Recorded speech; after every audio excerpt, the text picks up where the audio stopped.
This parable of the persistent widow, among many things, I think is a parable lesson about prayer. Particularly the type of prayer we call the prayer of petition. In other words, asking God for things. And there's many types of prayer, right? This isn't the only form. There's meditation and contemplation, adoration. There's others. But the most basic, I think, and the most practiced form of prayer, and perhaps the one that comes to our minds right away when you hear the word prayer, what we think about is the prayer of petition, right? From simple things, from, Lord, help me have a good night's sleep, to I want tomorrow to be a better day, to not so simple things. God, heal the sick. Mend the brokenhearted. Replace violence with peace. Turn hatred into goodness. Petitions. Well, the most poignant lesson on prayer, and especially petitioning prayer, I ever received was from all places from an ailing man in a hospital bed. I met him the summer I was a chaplain in a hospital. And I'm ashamed to admit that the details of his life and even his face, they seem to blur into the sea of that summer of hospital beds and beeping machines and hospital gowns. But what I do remember, I remember this short story he told me of a moment in his life that he just replays over and over in his mind. And the lesson that it taught him, a lesson he wanted to share with me. And his lesson was this, it's very short.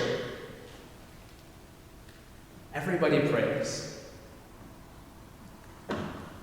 You see, as he lay in his hospital bed, he started out our conversation. He said, "Chaplain, I have a confession to make." I said, "Okay, all right, here we go." He said, "No, don't worry." He says, "My confession is this. I've never been a man of great faith." I said, "That's okay." Not knowing where this was going to go. But he followed that up with, "But I do pray." He added, "Everybody prays." And then he started in. He said, "I realized this was true when I was in the army. See, we were at war. We were at war and it was awful." He said, "I saw a lot of people who didn't make it. I saw a lot of people who thought they weren't going to make it either. And in our small company, you knew everyone really well. I knew the soldiers who went to church, who claimed to have some amount of faith. I knew the ones who didn't dare darken the doors of any church. It didn't matter, though. It didn't matter which of them it was. When we were in it bad, real bad, every one of them prayed. I could hear them. In the moment, talking to the God they worshipped or talking into the darkness, hoping perhaps for the first time in their life that someone would answer back. After his lesson, I never saw the man again. It was over the weekend, and I went back on Monday to visit him in his bed, but he wasn't there. Sheets were folded neatly on his bed. But his lesson has stayed with me to this day. Everybody prays. From non-believers to the most piously devout, cloistered monk, right? Prayer, especially petitioning prayer, it's born of a profound instinct in the human heart. Asking, begging, imploring, desiring, longing, sometimes just talking into the dark. In one way or another, at one time or another, in one place or another, our souls break open and petitions of some kind flow forth, whether spoken aloud or in the silence of our hearts. And yet, what comes of all these petitions? When our human hearts cry out as the widows in Jesus' parable did, asking, begging, imploring, desiring, and longing. What comes next? Does God hear our prayers? How are our prayers answered? What does praying do? If what the man in the hospital said is true and everyone prays, then these questions are not just for us sitting around or not even for Christians in general. These are universal questions for all people and all times. We all, I'm sure, have stories where we have personally struggled with our persistent prayers, wondering aloud or silently, what comes next? My favorite example of a story like this comes from one of my favorite preachers. Her name is Barbara Brown Taylor. She's a former Episcopal priest. She tells this story about her granddaughter, Madeline, in her book of sermons, Home by Another Way. You see, it was young Madeline's birthday, and she stood around the table with her mom and her grandma and grandpa as the candles on the cake burned. And they sang happy birthday to her, but when the song was over, and the next thing you would have expected was for Madeline to lean over, make a wish, and blow the candles out, she just stood there. Aren't you going to make a wish? Her mother asked. You have to make a wish, her grandfather said. Madeline just stood there with a pout on her face. And to no one in particular, she says, I don't know why I keep doing this. Doing what? Her grandmother said. This whole wishing thing. She looked at the empty chair at the table. She says, last year I wished my best friend wouldn't move away, but she did. And this year I want to wish that my mommy and daddy will get back together. And her mom at that point said, hold on, that's not going to happen. She says, I know that's not going to happen. So why keep doing this? Barbara Brown Taylor thought to herself, well, since the issue was technically wishing and not praying, she would leave it alone that afternoon. But she knew that sooner or later, she and Madeline were going to have a talk about prayer. She didn't want her granddaughter to lose heart. She wanted her to believe in a God who loves her and listens to her. She wanted her granddaughter to know that God, who is merciful and abounding in steadfast love, will in God's own way answer back because God is just and God is good. She wanted her to know that persistence in prayer, like the widow in today's parable, is key. Not because God is like the unjust judge who needs to be bothered and worn down.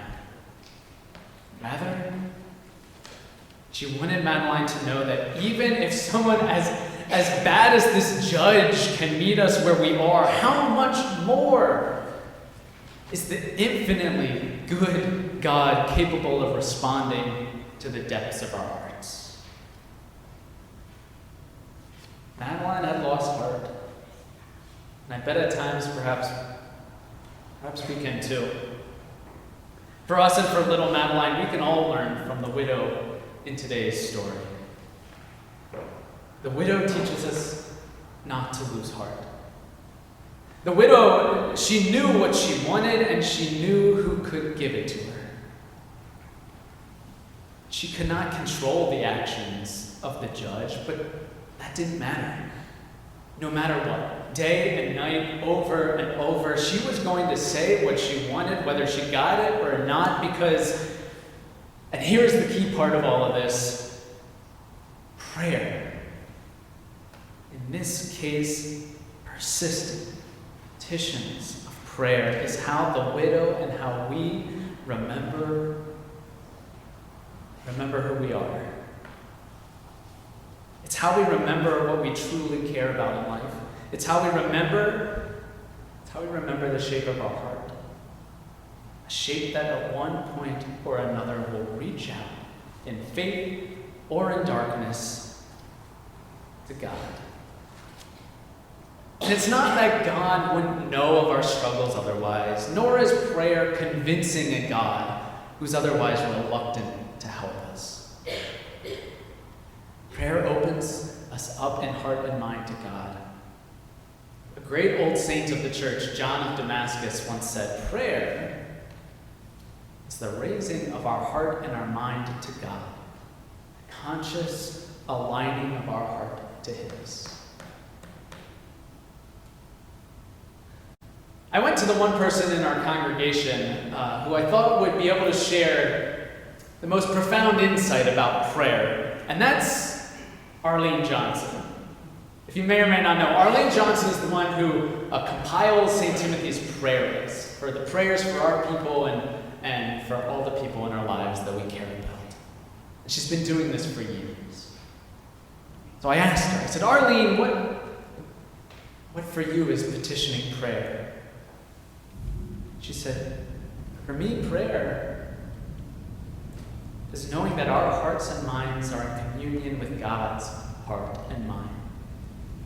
So that whether or not our prayers are answered in the ways we wish they would be, we know God's peace. A peace that passes all understanding, and that we accept whatever happens, knowing God's love and care always surround us, no matter what. I actually think Arlene, unbeknownst to her, is actually channeling John of Damascus here, this 9th century saint. I actually think they're kind of on a line here. Because both of them are telling us this is what it means to remember the shape of our heart. This is what prayer does. Well, what about Manuel, right? You may be asking yourself, did they have the conversation? Does prayer work? Do we get an answer from our good and gracious God, as the persistent widow did in her constant bothering and pestering of that bad and ungracious judge? Well, this is what she had to say to her granddaughter, and she says to us as well. She says, "Oh, beloved, of course, prayer works. Prayer keeps our hearts chasing after God's heart. It's how we bother God, and it's, most importantly, it's how God bothers us back. There's nothing that works any better than that.